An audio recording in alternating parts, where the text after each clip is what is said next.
देव बंधुओं ब्राह्मणों को भोजन कराए, पश्चात स्वयं भोजन करे, नृत्य गीत आदि का आचरण कर सत्यनारायण भगवान का स्मरण करता हुआ समय व्यतीत करे। इस तरह व्रत करने पर मनुष्य की इच्छा निश्चय पूर्ण होती है। विशेषकर कल काल में भूमि पर यही मोक्ष का सरल उपाय है। इत श्री सत्यनारायण व्रत कथा की जय। द्वितीय हरिओम तत्सत। सूत जी ने बोले, हे ऋषियों, जिसने पहले समय में इस को किया है उसका इतिहास कहता हूँ, ध्यान से सुनिए। सुंदर काशीपुरी नगरी में एक अत्यंत निर्धन ब्राह्मण रहता था। वह भूख और प्यास से बेचैन हुआ नित्य पृथ्वी पर विचरण करता था। ब्राह्मणों से प्रेम करने वाले भगवान ने ब्राह्मणों को दुखी देखकर बूढ़े ब्राह्मण का रूप धर उसके पास जा आदर से पूछा, हे विप्र, नित्य दुखी हुआ पृथ्वी पर क्यों विचरण करता है? हे श्रेष्ठ ब्राह्मण, यह सब मुझसे कहो, मैं सुनना चाहता हूँ।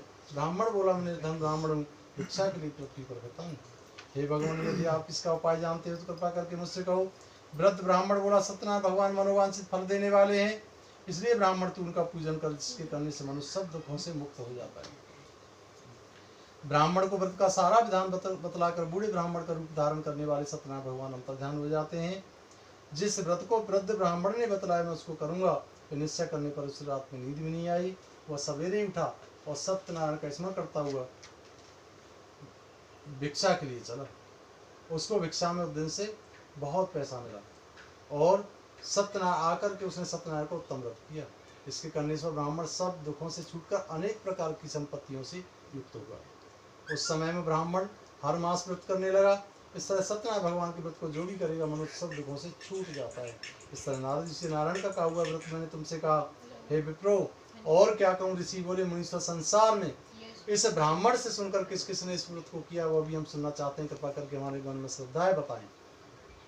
मुनियों ने कहा, जिसने ये व्रत किया है सब सुनो। एक समय एक ब्राह्मण धन और ऐश्वर्य के अनुसार बंधु बांधवों के साथ व्रत करने को तैयार हुआ। उसी समय एक लकड़ी बेचने वाला बूढ़ा आदमी आया और बाहर लकड़ियों को रखकर ब्राह्मण के मकान में गया। प्यास से दुखी लकड़हारा उनको प्रणाम करते हुए बोला, ये आप क्या कर रहे हैं? इसके करने से क्या फल मिलता है? कृपा कर मुझे बताएं। ब्राह्मण ने कहा, सब मनोरथों को पूर्ण करने वाला यह सत्यनारायण भगवान का व्रत है। इसी की कृपा से मेरे यहाँ धन धान्य आदि की वृद्धि हुई है।